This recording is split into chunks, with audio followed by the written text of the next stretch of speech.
Hello everyone, welcome to watch TGBtoys video. Today I'm unboxing this month's new SHF Naruto item, Hinata Hyuga, Virtuous Byakugan. The front of the color box has a transparent window, plus a close-up picture of the figure.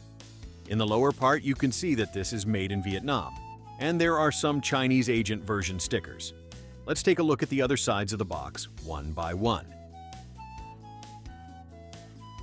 The back is filled with various detailed pictures of the toy, covered with various large stickers from the agent version.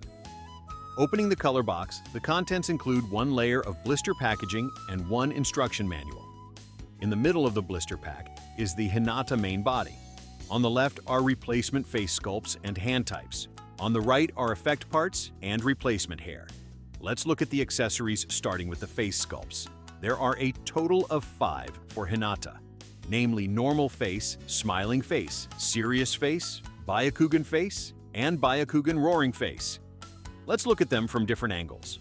The normal face is very nice, accurately capturing the character's shy temperament. The smiling face is also Hinata's signature expression. Quite cute.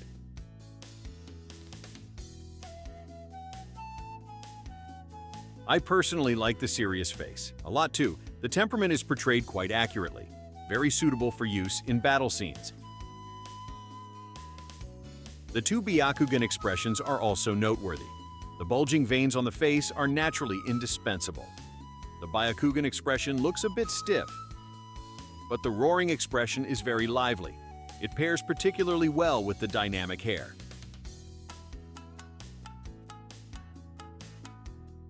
Speaking of dynamic hair, this one has replaceable front and back hair, representing a static and action scene.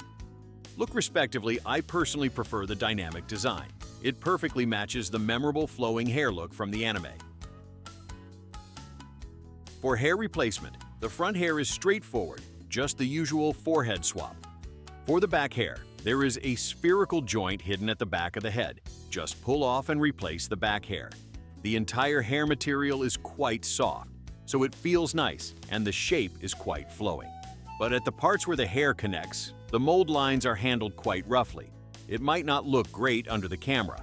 Apart from Hinata, this also includes a face sculpt for use with SHF Naruto Sage Mode, an angry expression. The storyline between Naruto and Hinata is absolutely classic. The performance of this face sculpt is also decent. There are a lot of details in the pupils.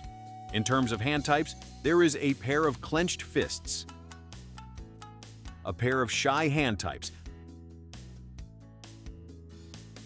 a pair of 8 trigrams, empty palm hand types, a pair of 8 trigrams, 64 palms hand types, a pair of gentle fist, acupuncture or ninjutsu hand types, and finally, a pair of hands for holding a kunai.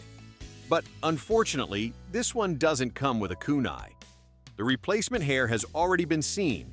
The dynamic one recreates a wind-blown look. The last part of the accessories is the gentle step twin lion fists effect. Apart from the outside, the effect part looks quite rough and stiff. I know it shouldn't be compared with 1/6 scale toys, but if you have ROC's Hinata, the quality difference between the 2 effect parts is really obvious. It's hard not to make a small comparison in your mind. The lion head part aims to have a gradient color from white to gradually transparent, but the transition is not natural enough. Plus, the model is quite rough. It falls short of showing the burning texture from the anime. Maybe Bandai's strength is that using soft rubber makes it less likely to break. Also, this twin lion fists comes in 2 separate parts. The lion head connects to the back part via a spherical joint. This allows for adjusting the angle of the lion head. Quite clever, however the rod of the ball joint seems unable to rotate. The main reason for splitting into 2 parts is to make assembly easier. Otherwise, it would be hard to align with the internal slots and apply force. Okay, after reviewing all the accessories, let's go back to the main body. This Hinata has quite a lot of soft rubber. Besides the hair mentioned earlier, the upper body except for the sleeves is mostly soft rubber material. The thighs and hips of the lower body are also quite soft. One well-designed part is the collar here. Because it's particularly soft, it basically doesn't interfere with the arm's range of motion. In terms of body shape, because the hips are quite wide, the arms have a bit of a crab hand situation, the leg shape. I don't know if it's intentional, but it also feels slightly like carrot legs. The neck has a forehead protector. Surprisingly, it uses hard plastic material. When posing, you must position it properly. Otherwise, it will make the character look like they have no neck.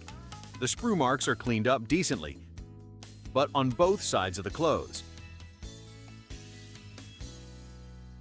And the inner sides of the legs, there are some obvious mold lines.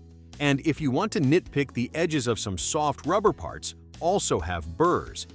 In terms of articulation, looking down is about 45 degrees, looking up is about the same angle, and the back hair joint helps with the upward range.